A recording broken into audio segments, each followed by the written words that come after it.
हम भारतीय बिजनेसेस के लिए प्राइवेसी कंप्लायंस प्रोग्राम के बारे में बात कर रहे हैं। हम 2 वीडियोस में ऑलरेडी बात कर चुके हैं और आगे और भी वीडियोस हैं इस सीरीज में। आज हम बात करेंगे कि क्या बेसिक प्रिंसिपल्स हैं प्राइवेसी के जिन पर ध्यान देना बहुत ज़्यादा ज़रूरी है। मेरे यूट्यूब चैनल पे आपका स्वागत है, जिस पे आप रोज डेटा प्राइवेसी में नया कंटेंट देखते हैं। इस सीरीज में हम अभी तक क्या कर चुके हैं, हम ये समझ चुके हैं कि प्राइवेसी कंप्लायंस प्रोग्राम क्या होता है और क्यों चाहिए। एक तो कानूनी बात है, अप्रैल 2025 में लॉ और रूल्स फाइनल हो जाएंगे, लेकिन उसके अलावा प्राइवेसी कंप्लायंस प्रोग्राम फिर भी ज़रूरी है, क्योंकि एज अ बिजनेसमैन हम ये नहीं चाहते कि हमारे बिजनेस की रेपुटेशन खराब हो क्योंकि किसी ने कुछ इन्फॉर्मेशन इधर उधर कर दी, ब्रीच कर दिया। प्राइवेसी टीम बनाई हमने, क्या बनेगी, कैसे बनेगी और किस लेवल की ऑर्गेनाइजेशन की कैसी बननी चाहिए। डेटा मैपिंग और उसकी इन्वेंट्री करके देखिए हमारे पास क्या डेटा है, कैसे कलेक्ट हो रहा है, क्या प्रोसेसेस हैं, ये सारे हमने समझे। कैसे कलेक्ट हो रहा है, कैसे स्टोर हो रहा है, डिलीट करते हैं तो कैसे, ये सारी की सारी चीज़ें हमने अभी तक इसमें समझ ली हैं। और आज हम बात करने वाले हैं प्रिंसिपल्स की।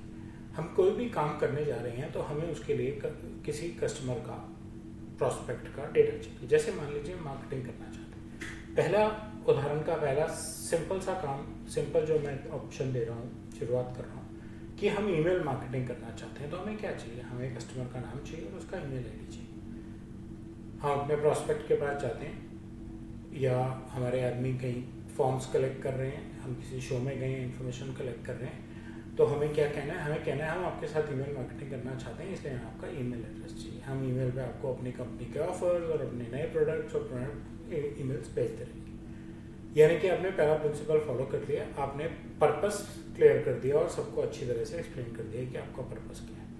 और क्योंकि इस पर्पस में आपको सिर्फ ईमेल आईडी चाहिए तो आप सिर्फ ईमेल आईडी मांग रहे हैं, आपने फ़ोन नंबर और एड्रेस नहीं मांगा। अब इसी उदाहरण को हम आगे लेके चलें कि हमने कहा कि हमें आपका ईमेल आईडी, फ़ोन नंबर और एड्रेस चाहिए क्योंकि हम आपके साथ मार्केटिंग करना चाहते हैं। अब हमारी जो रिक्वायरमेंट है वो थोड़ी लंबी हो गई है। इसमें अब हम कह रहे हैं कि मार्केटिंग करना चाहते हैं, मतलब हम आपको टेलीफोन पे ऑफर्स भेज सकते हैं, हम आपको ईमेल्स भेज सकते हैं, हम आपके एड्रेस पे फिजिकली डिलीवर कर सकते हैं। और अब इसमें एक चौथा एस्पेक्ट इंक्लूड हो गया कि एड्रेस पे फिजिकली आप खुद तो देने आएंगे नहीं, किसी थर्ड पार्टी को, कुरियर एजेंसी को यूज़ करेंगे। उसके लिए अब हमें चाहिए कंसेंट। कंसेंट हमने पहले एग्जाम्पल में भी लिया था, लेकिन उसमें सीधा था कि एक ही चीज़ थी, एक ही पर्पस था, तो ईमेल आईडी मिलना है, कंसेंट है। लेकिन अब कंसेंट का काम लंबा है। अब हमारा फॉर्म कह रहा है as per the privacy norms, हमारे फॉर्म को कहना चाहिए कि हमें आपके साथ मार्केटिंग करनी है। मार्केटिंग हम इन तरीकों से करेंगे और इन तरीकों से मार्केटिंग करने के लिए हमें ये इन्फॉर्मेशन चाहिए। हम उसको ग्रेन्युलर कंसेंट फॉर्म पढ़ेंगे, जो इस स्लाइड के ऊपर सबसे लास्ट पॉइंट लिखा हुआ है। यानी कि हम कह रहे हैं आपके साथ इलेक्ट्रॉनिकली मार्केटिंग करनी है तो आपका सबसे पहले फ़ोन नंबर चाहिए। पढ़ने वाला कहते हैं हाँ मुझे मंजूर है फ़ोन पे ऑफर आना, टिक मार्क करके आगे अपना फ़ोन नंबर डाल देते हैं। हम आपको ईमेल्स भी भेजना चाहते हैं, वो कहते हैं हाँ ठीक है, टिक मार्क करता है, ईमेल एड्रेस से। हम फिजिकल डिलीवरी भी करना चाहते हैं, हम आपको कुरियर्स पे ब्रोशर्स, प्रोडक्ट्स, ऑफर्स, स्कीम के गिफ्ट्स भेजेंगे, वो टिक मारता है, अपना एड्रेस लिख देता है।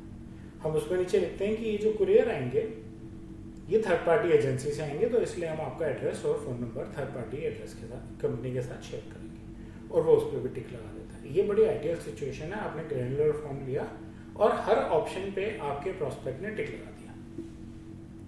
इसमें और भी चीज़ें हो सकती हैं जो पर्पज़ है इस फॉर्म का। नहीं तो कोई भी कहेगा कि जब सब पे टिक ही लगाना है तो फॉर्म बनाने की क्या जरूरत है। सीधा कहना था इलेक्ट्रॉनिक भी करेंगे, फिजिकल भी करेंगे, एड्रेस दे दो, फ़ोन नंबर दे दो, ईमेल आईडी दे दो। हम आपके साथ इलेक्ट्रॉनिक मार्केटिंग करना चाहते हैं, इसलिए हम आपको फ़ोन पे ऑफर्स भेज सकते हैं, फ़ोन नंबर दीजिए, कस्टमर ने कहा टिक, एक्सेप्टेबल। हम आपको ऑफर्स, प्रोडक्ट इन्फॉर्मेशन, मेल भी भेजना चाहते हैं, टिक, एक्सेप्टेबल मेल आईडी।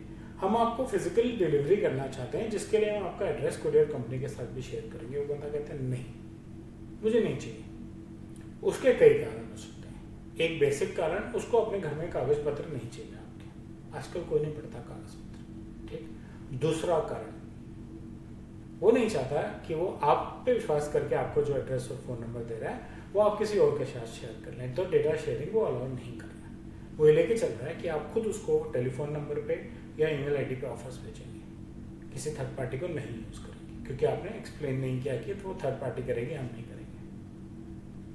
आप एज अ नोटिस उसके नीचे ये डाल सकते हैं कि द अबव इन्फॉर्मेशन की जो हमने आपसे ऊपर इन्फॉर्मेशन कलेक्ट की है, ये इसमें कुछ ज़रूरत पड़ने पे हम अपनी एजेंसीज यूज़ कर सकते हैं, लेकिन उसकी पूरी जिम्मेवारी हमारी अपनी होगी। उसे हम कहते हैं प्राइवेसी नोटिस। हमने आपको बता दिया आपकी इन्फॉर्मेशन ले रहे हैं और उसको हम ऐसे यूज़ कर सकते हैं।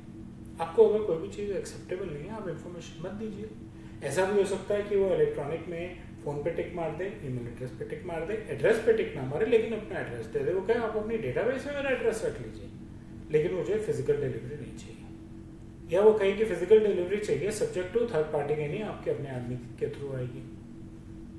ठीक है, तो आपका जो डेटा कलेक्शन का फॉर्म है वो इस तरह से ग्रैन्युलर ऑप्शंस में बना होना चाहिए, जिससे कि वो आपको हर एक ऑप्शन का कंसेंट दे।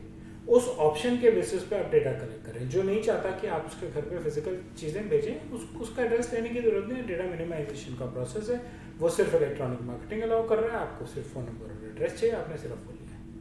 ये एक इनिशियल प्रिंसिपल है। इसका पार्ट 2 जो है वो ये है कि आपके सिस्टम को कैसे पता। ठीक, तो आपने अपने सिस्टम को बताने के लिए क्या डॉक्यूमेंट्स बनाए हैं, क्या ट्रेनिंग दी है, उस डॉक्यूमेंट को बोलते हैं प्राइवेसी पॉलिसी। कस्टमर ने अपना एड्रेस दिया है लेकिन डिलीवरी पे कंसेंट नहीं दिया है, या तो क्रॉस मार दिया है या ब्लैंक छोड़ दिया है। इसका मतलब एड्रेस आप रिकॉर्ड में रखिए लेकिन फिजिकल डिलीवरी नहीं करेंगे, नहीं कर सकते, अलाउड नहीं है। ठीक, और आपने जो नीचे कहा कि आपकी जो हम इंफॉर्मेशन ले रहे हैं वो इंफॉर्मेशन हम खुद यूज़ करेंगे और कभी कभी ज़रूरत पड़ने पे किसी थर्ड पार्टी एजेंसी से भी आपको ईमेल करा सकते हैं या फ़ोन करा सकते हैं। वो आपका प्राइवेसी नोटिस है। ठीक, यानी कि आपने प्रिंसिपल को कैसे बताया, जिसका डेटा ले रहे हैं उसको कैसे बताया कि हम तेरे डेटा को कैसे ट्रीट करने वाले हैं, वो उसका प्राइवेसी नोटिस है। Privacy notice, consent management, privacy policy की लैंग्वेज इतनी सिंपल होनी चाहिए कि सबको आराम से समझ आए। उसमें कोई टेक्निकल लीगल टर्म्स नहीं होनी चाहिए, कोई जार्गन्स नहीं होनी चाहिए। तो ये हो गए कुछ बेसिक प्रिंसिपल्स जो आपको अपने प्रोसेसेस में डालने चाहिए। अभी से उनको रिफ्रेश करना चाहिए, और नया काम शुरू करना है तो नए प्रोसेस में ज़रूर डालना चाहिए। आगे चल के हम और प्रिंसिपल्स के बारे में, यूज़र राइट्स और ब्रीच मैनेजमेंट के बारे में बात करेंगे। फिलहाल के लिए सिर्फ इतना ही। मुझे उम्मीद है आपको कंटेंट अच्छा होगा। बेल लाइक आइकन दबाएं, मेरे चैनल से सब्सक्राइब करें और अपना फीडबैक कमेंट सेक्शन में शेयर करें।